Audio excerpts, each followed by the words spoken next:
Hello students, welcome to my YouTube channel. मैं कमलेश सिंह। आज कक्षा 11 के फिजिक्स के उष्मा वाले पाठ में आज हम लोग विशेष रूप से कार्नो इंजन की बात करेंगे और कार्नो इंजन के विषय में समझने की कोशिश करेंगे। इसके पहले हम लोग उष्मा वाले पाठ में जो पढ़े हैं उस पाठ में आपको इसके पहले के वीडियो में स्पष्ट किया गया है कि वह डिवाइस, वह युक्ति, वह उपाय जिसके द्वारा हम उष्मा से कार्य कर सकें, उसी इंजन को उसी युक्ति को हम लोग उष्मा इंजन कहते हैं। वह युक्ति, वह डिवाइस जो उष्मा को लेकर कोई यांत्रिक कार्य संपन्न कर पाती है, कर लेती है, तो उस इंजन को हम लोग उष्मा इंजन कहते हैं। उष्मा इंजन की दक्षता के विषय में भी आपको उस दिन हम कुछ बताए थे। उष्मा इंजन में मुख्यतः इंजन हम लोगों के पास जो है वह स्टीम इंजन जैसे रेलवे में चलने वाला जो भाप से चलने वाला जो स्टीम इंजन था, उसकी दक्षता सबसे कम लगभग 20% के आसपास मानी गई है। पेट्रोल और डीजल इंजन की दक्षता भी 60% से ऊपर नहीं जा पाता है। लेकिन सोडी कार्नो नाम के एक वैज्ञानिक, वो इंजीनियर थे फ्रांस के। सोडी कार्नो ने अपने एक मॉडल को प्रस्तुत किया, एक ऐसे इंजन को प्रस्तुत किया जिसकी इफिशियंसी जो है पूरे 100% मानी गई। यानी कि सोडी कार्नो का जो इंजन है, इस इंजन की क्षमता को 100% माना गया है। तो ऐसा व्यवहार में कोई इंजन, ऐसा कोई उष्मा इंजन संभव नहीं है जिसकी दक्षता जो है 100% हो, यानी कि जितनी उष्मा ले उस पूरी उष्मा से वो कार्य करे। ऐसे किसी इंजन की संभावना जो है नहीं है, ऐसे इंजन बनाना संभव भी नहीं है। तो फिर सोडी के इस इंजन का उपयोग क्या है? सोडी के इस इंजन का हम लोग क्या उपयोग कर पाएंगे? तो सोडी के इस इंजन का उपयोग हम लोग के पास यही है कि हम लोग कोई भी उष्मा इंजन बनाते हैं, उस उष्मा इंजन की दक्षता अधिक से अधिक करने की कोशिश करते हैं और उसकी दक्षता सोडी कार्नो के इस इंजन के अगर तुल्य हो जाती है या इसके आसपास भी या पहुंचती है तो ये हम लोगों की उपलब्धि है। तो सोडी कार्नो का जो उष्मा इंजन है वो एक आदर्श उष्मा इंजन है। इसको हम लोग सीधे सीधे कार्नो का आदर्श उष्मा इंजन भी कहते हैं। इस इंजन का कंसेप्ट कार्नो सोडी ने 1824 में प्रस्तुत किया था। ये फ्रांस के रहने वाले थे और सोडी कार्नो ने अपने इस कार्यकारी पदार्थ के रूप में आदर्श गैस को कार्यकारी पदार्थ की परिभाषा इसके पहले बताया गया था कि वह पदार्थ जो स्रोत से उष्मा को एब्जॉर्ब करता है, ग्रहण करता है, उस पदार्थ को हम लोग कार्यकारी पदार्थ कहते हैं। तो कर्नाट ने इसमें कार्यकारी पदार्थ के रूप में आदर्श गैस को लिया था। आदर्श गैस को कार्यकारी पदार्थ के रूप में लिया गया था। अब किसी भी गैस का जो प्रशीतन होता है या किसी भी गैस का जो उत्क्रमणीय अभिक्रिया होती है, वह उत्क्रमणीय अभिक्रिया 100% सही नहीं होता है। इसीलिए आदर्श उष्मा इंजन जो है सामान्य रूप में प्राप्त करना संभव नहीं है। तो कार्नो का जो उष्मा इंजन है, यह एक काल्पनिक उष्मा इंजन है और इस उष्मा इंजन का उपयोग ये करते हैं हम लोग कि जो भी उष्मा इंजन बनाया जाता है, चाहे डीजल इंजन, पेट्रोल इंजन, कोयला इंजन, उस इंजन की दक्षता को और बढ़ाया जा सके और बढ़ाने का प्रयत्न किया जाता है। इस सोडी कार्नो के इस आदर्श उष्मा इंजन में मुख्यतः 4 भाग होते हैं। सिलेंडर युक्त पिस्टन, जिसके ये जो सिलेंडर होता है कुचालक पदार्थ का बना होता है। उष्मा स्रोत, जहाँ से कार्यकारी पदार्थ उष्मा अवशोषित करता है। फिर पहला भाग सिलेंडर युक्त पिस्टन वाला, दूसरा उष्मा स्रोत, तीसरा जो भाग होता है ये स्टैंड का होता है और चौथा भाग जो होता है वो सिंक का होता है। स्रोत और सिंक क्या होता है ये आपको बताया गया था कि उष्मा वाले पाठ में स्रोत को एक ऐसे अनंत उष्मा धारिता वाला एक ऐसा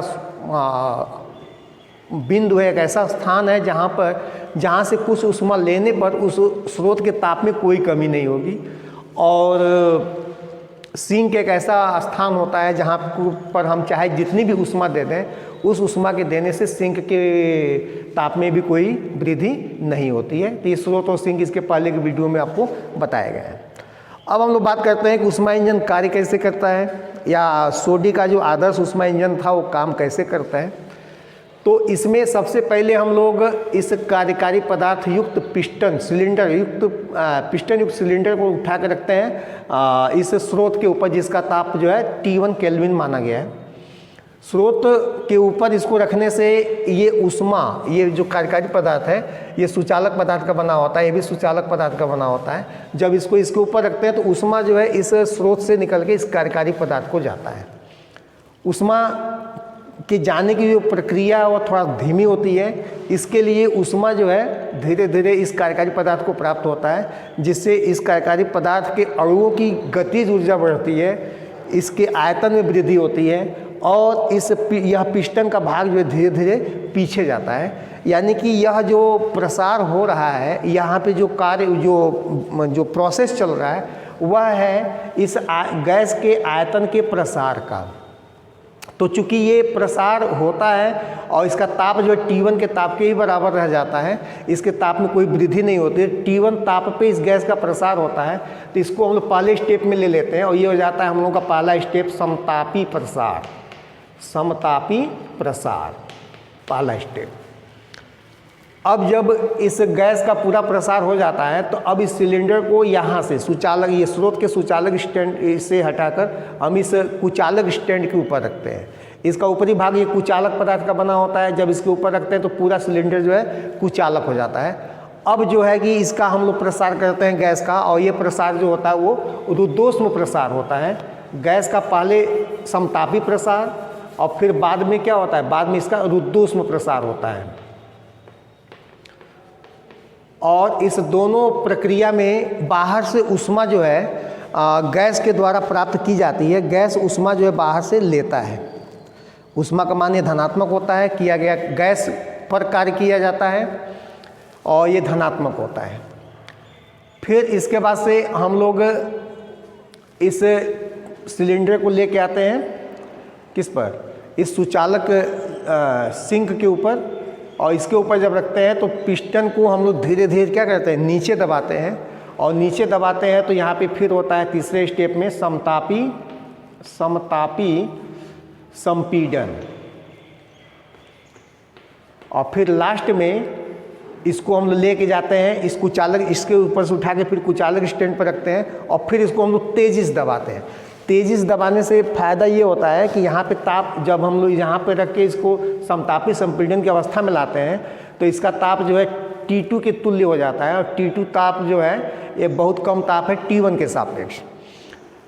तो इसको अब जितना कंप्रेस यहाँ किए हैं उसके बाद यहाँ ले जाके रुद्धोष्म संपीड़न करते हैं। रुद्धोष्म संपीड़न, और रुद्धोष्म संपीड़न करने की स्थिति में गैस के अणुओं का ताप जो है, गैस के अणुओं की गतिज ऊर्जा बढ़ती है, जिससे उसका ताप पुनः बढ़ के किसके बराबर, T1 के बराबर हो जाता है।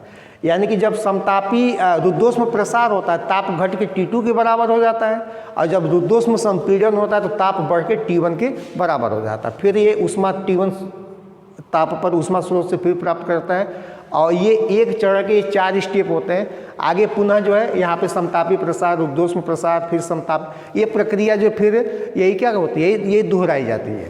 पूरे एक चक्कर में ये ऊष्मा इंजन कितना काम करता है, तो पूरे चक्र में इस ऊष्मा इंजन के द्वारा पूरे एक चक्र को हम लोग कहते हैं कार्नोट चक्र। कार्नोट चक्र में ये 4 स्टेप्स चलते हैं। 4 स्टेप्स में कैसे क्या आगे की बात होती है उसके लिए हम यहाँ पे एक कार्नोट चक्र बना रहे हैं, उसको समझिए। कार्नोट चक्र क्या होता है, तो कार्नोट चक्र जो है पी, भी और टी के पदों में बनाया जाता है। पी, भी और टी के पदों में। पी, भी और टी के पदों में मतलब जैसे कि मान लीजिए कि ये आयतन का अक्ष है और ये जो है दाब का अक्ष है, और इस प्रारंभिक अवस्था में ये गैस जो है यहाँ पे है, जिसका दाब जो है P1 है और आयतन जो है V1 है। पहले स्टेप में जब हम लोग स्रोत पे सिलेंडर को रखे हैं, उस दशा में स्रोत से ऊष्मा सिलेंडर के कार्यकारी पदार्थ अवशोषित करता है और इसके आयतन में समतापी वृद्धि होती है और आयतन बढ़ता है तो दाब घटता है।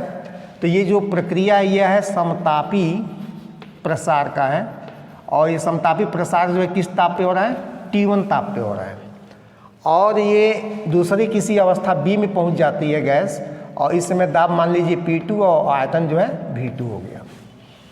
इसके बाद से हम लोग करते हैं इसका रुद्धोष्म प्रसार। रुद्धोष्म प्रसार में अब हम लोग रुद्धोष्म में क्या होता है, अचानक से आयतन बढ़ता है और दाब अचानक से क्या होता है, घटता है, तो उसी प्रसार को रुद्धोष्म प्रसार का। तो ये हम लोगों का रुद्धोष्म प्रसार C पे हो गया। फिर दाब आयतन दोनों बदला, तो मान लीजिए दाब P3 और आयतन जो है V3 हो गया। अब ये भी ताप कौन सा होगा, ताप T1 का ही होगा। और ये प्रसार कौन सा है, तो ये प्रसार है रुद्धोष्म प्रसार। अब इसके बाद यहाँ पे जब हम सिंक पर रख के पिस्टन को धीरे धीरे दबाते हैं, तो पिस्टन को धीरे धीरे दबाते हैं मतलब ताप में कोई परिवर्तन नहीं होगा। ताप में परिवर्तन नहीं होगा तो हम लोग पहुँच गए एक नई स्थिति D में।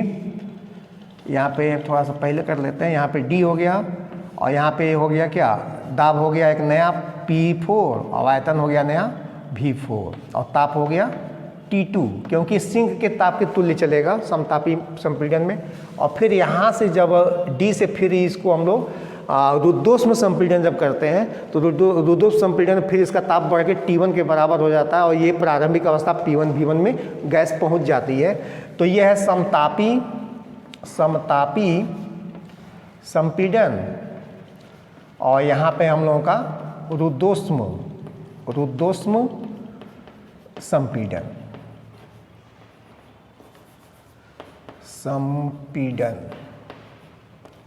समतापी संपीड़न और रुद्धोष्म संपीड़न।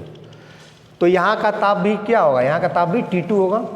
अब इसको हम लोग आगे बढ़ाएंगे तो इसको यहाँ से एक लाइन ड्रा कर लीजिए A डैश, यहाँ से लाइन ड्रा कर लीजिए B डैश, यहाँ से एक लाइन ड्रा कर लीजिए C डैश और यहाँ से एक लाइन ड्रा कर लीजिए ये हो गया हम लोग का D डैश। अब इस पूरे A से B तक जाने, B से C तक जाने में, फिर C से गैस को D तक ले जाने में और गैस को फिर D से प्रारंभिक अवस्था A तक ले जाने में ये पूरा एक चक्र होता है और इसी चक्र को हम लोग कहते हैं कार्नोट चक्र, कार्नोट साइकिल या इसी को हम लोग कहते हैं कार्नो का चक्र या कार्नो चक्र। गैस के विभिन्न अवस्थाओं से होते हुए पुनः इसको प्रारंभिक अवस्था में ले जाने के में एक प्रक्रिया पूरी होती है और इस पूरी प्रक्रिया को मिला के हम लोग कहते हैं कार्नो चक्र, एक कार्नो चक्र हो गया।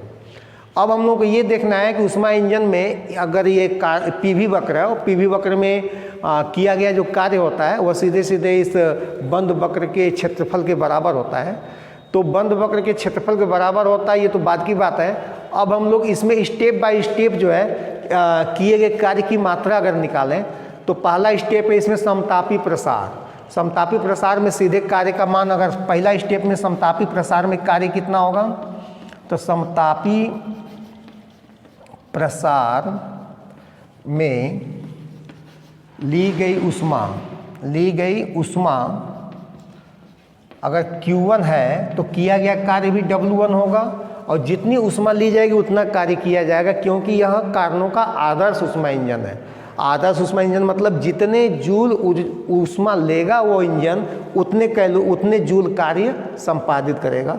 और इसमें कार्य होगा कितना, तो कार्य होगा V1 से V2, ये इंटीग्रल V1 से V2 और यहाँ पे PdV।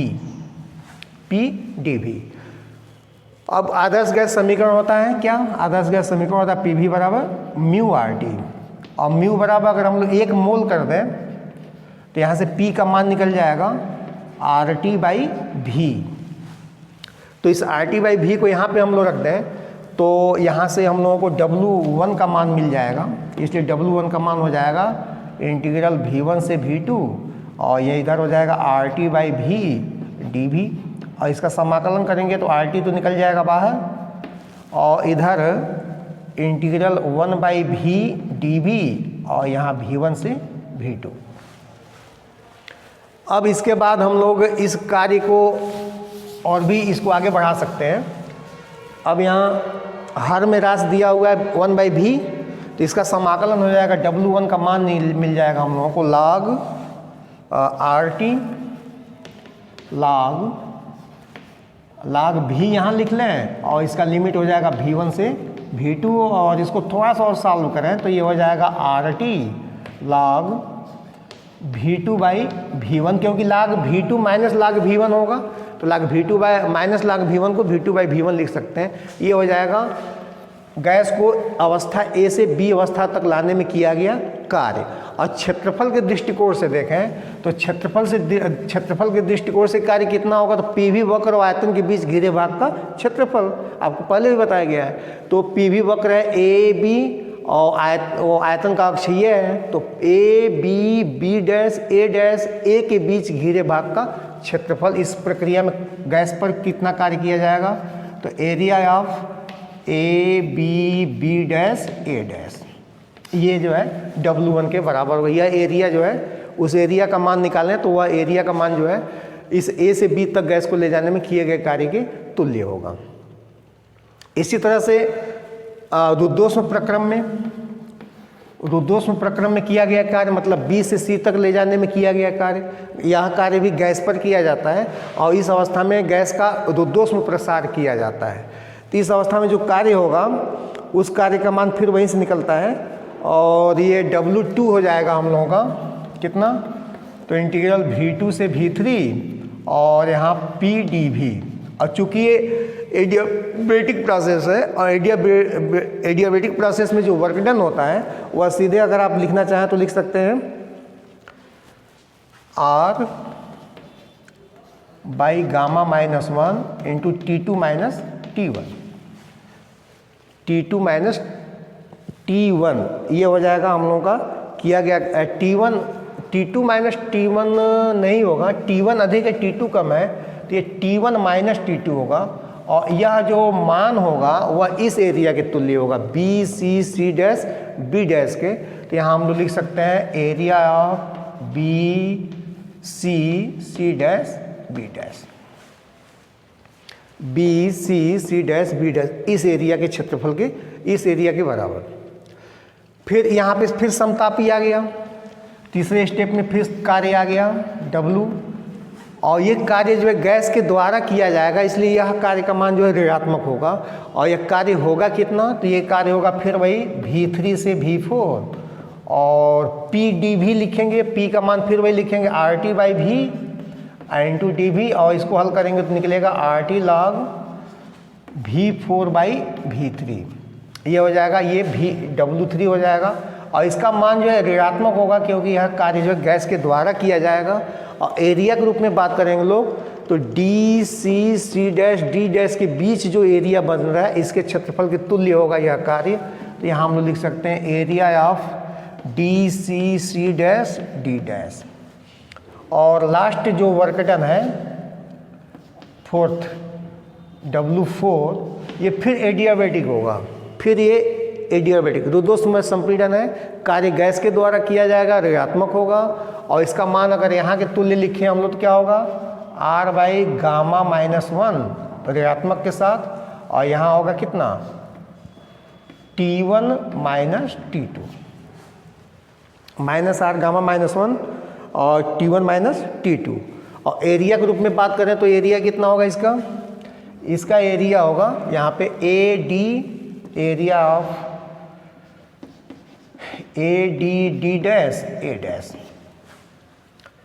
तो पूरे एक कार्नोट चक्र में किया गया जो कुल कार्य होगा चिन्ह सहित इस चारों कार्यों को आपस में क्या किया जाए, इन सभी कार्यों को आपस में जोड़ दिया जाए तो कुल कार्य की मात्रा हम लोग को यहाँ पे मिल जाएगा W बराबर W1 plus W2 plus W3 plus W4। तो थोड़ा सा ध्यान देंगे तो इसमें समझ में आएगा W1 मतलब ये पूरा कार्य यहाँ से ये पूरा क्षेत्रफल, W2 मतलब ये, W3 मतलब ये वाला कार्य और W4 मतलब यहाँ से जो कार्य ये। तो ये दोनों घटाना है, ये दोनों ऋणात्मक है, ये दोनों धनात्मक है।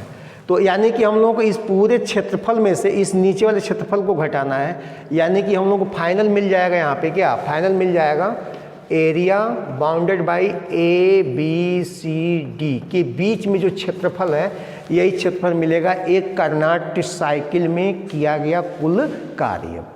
तो यह है ऊष्मा इंजन, आदर्श ऊष्मा इंजन कार्नो का, और कार्नो का आदर्श ऊष्मा इंजन की पूरा जो है क्रियाविधि और एक कार्नो साइकिल में किए गए कुल कार्य की मात्रा।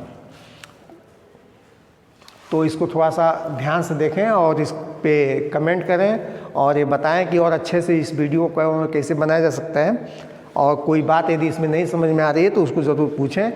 आज के वीडियो में बस इतना ही। Okay, thank you.